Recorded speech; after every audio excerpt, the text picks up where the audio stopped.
Hello dear job aspirants, welcome to our YouTube channel. हमारी इस YouTube channel पर आप सभी का स्वागत है।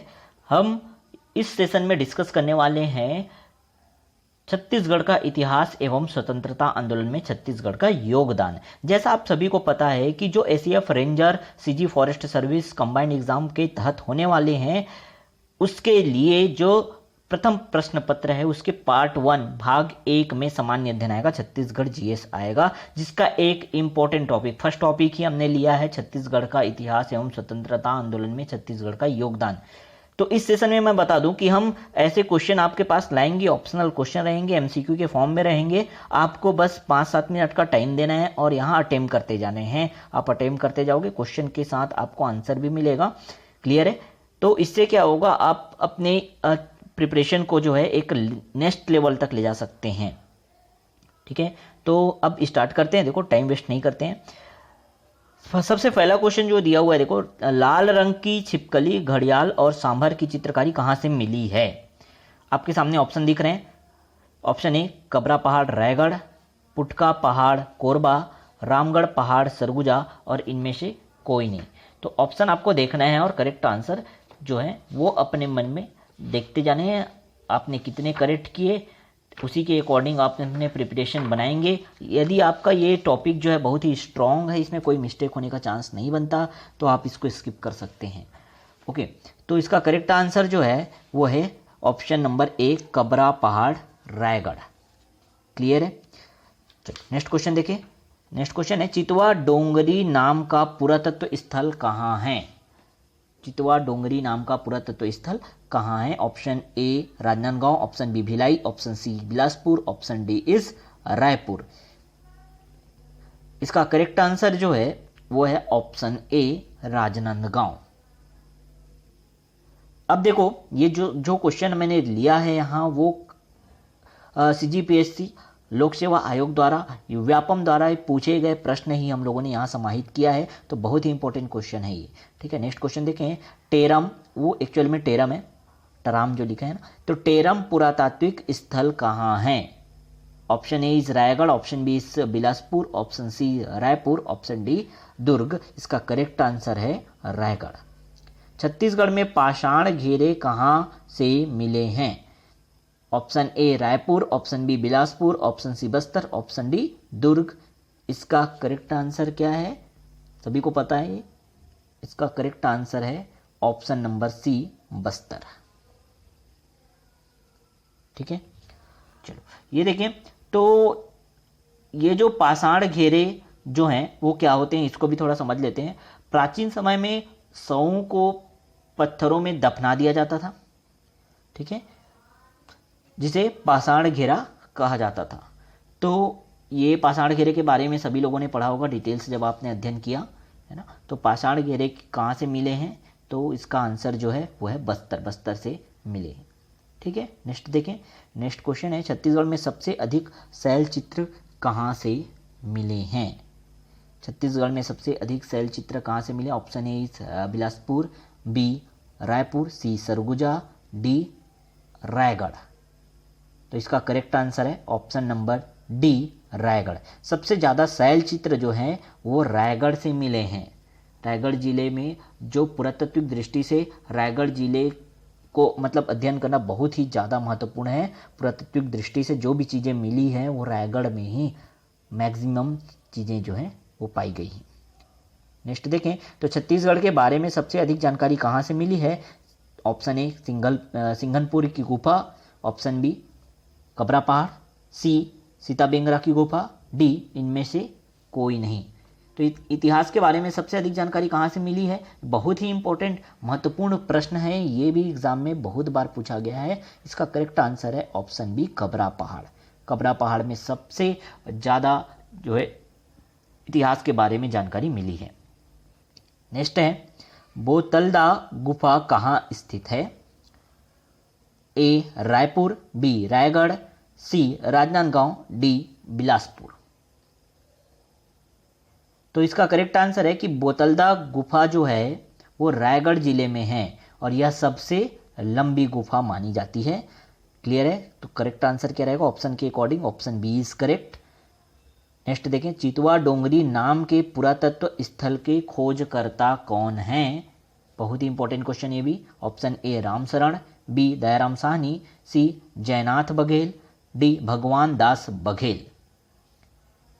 तो इसका आंसर क्या है? Correct answer Bhagwan Das Baghel. Option D is correct. Bhagwan Das Baghel जो हैं वो चितवा डोंगरी नाम के पुरातत्व स्थल के खोज करता हैं। नेक्स्ट क्वेश्चन देखते हैं, छत्तीसगढ़ में लोहे की गलाई का काम कहाँ किया जाता था? ए दुर्ग, बी भिलाई, सी बस्तर, डी राजनांदगांव। तो छत्तीसगढ़ में लोहे की गलाई का काम जो है वो दुर्ग में किया जाता था, अतः इसका आंसर जो होगा ऑप्शन ए करेक्ट आंसर है। ऑप्शन ए दुर्ग। दुर्ग के लोहारा जो क्षेत्र है उसमें ऐसे बहुत से साक्ष्य मिले हैं, सबूत मिले हैं, जिससे स्पष्ट होता है कि यहाँ लोहे की गलाई का काम किया जाता था, काम होता था। ठीक है, तो दुर्ग जो है वो करेक्ट आंसर है। लोहे की गलाई की बात हुई तो दुर्ग का जो है एक क्षेत्र है जो लोहारा है ना, वो बहुत फेमस, इसमें बहुत से सबूत मिले हैं। नेक्स्ट देखें, नेक्स्ट है, किस वेद काल में आर्य छत्तीसगढ़ में आकर बसे? तो इसका ऑप्शन दिया है, देखो, ऋग्वेद काल, उत्तर वेद काल, ए व बी दोनों, और इनमें से कोई नहीं। इसका करेक्ट आंसर है बी उत्तर वेद काल। तो आर्य जो है छत्तीसगढ़ में उत्तर वेद काल में आके बसे और उन्होंने अपना जो है प्रसार उत्तर वेद काल में ही किया। नेक्स्ट देखें, वैदिक काल में नर्मदा नदी को किस नाम से पुकारा जाता था?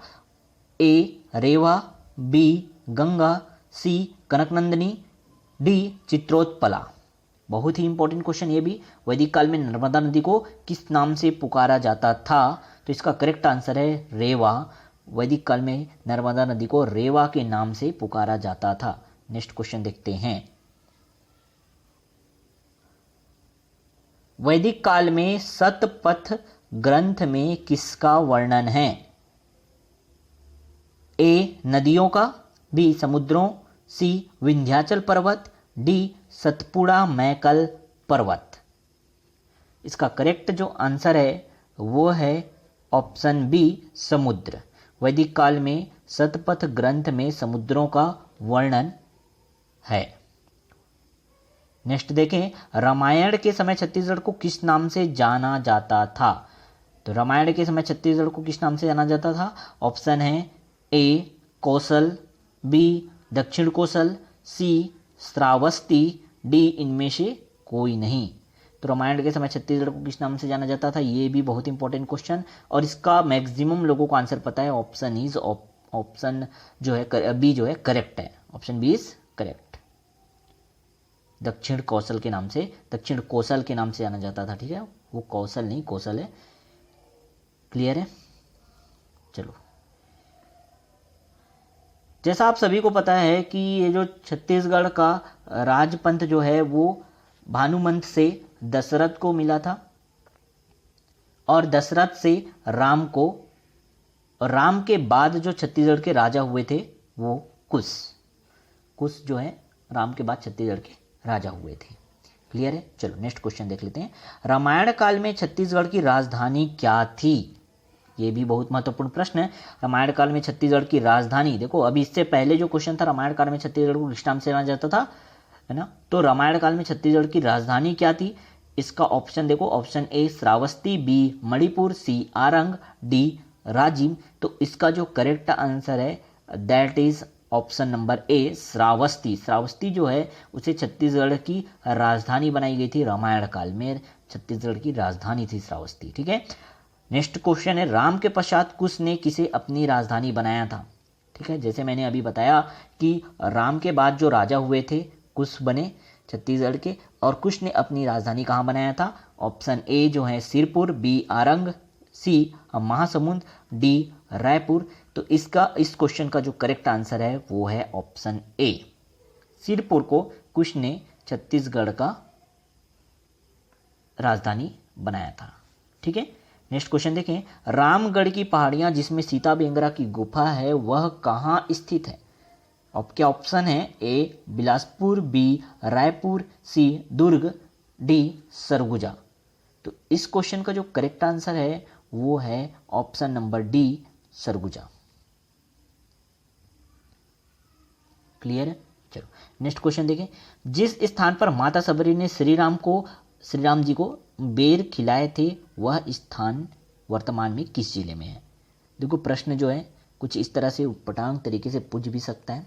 वो डायरेक्ट जगह ना दे करके कहानी बता दिया, जगह भी आपको पता होना चाहिए और वह जगह कहाँ किस जिले में स्थित है वो भी पता होना चाहिए। तो इसका सबसे पहले जगह का नाम देखे तो माता सबरी ने राम जी को बेर कहाँ खिलाए थे? शिवरी नारायण में, है ना। और शिवरी नारायण कौन से जिला में है, ये इनडायरेक्टली यही पूछना चाहता है। तो ऑप्शन है Bilaspur, option A Bilaspur, option B Raipur, C Janjgir Champa, D Mungeli.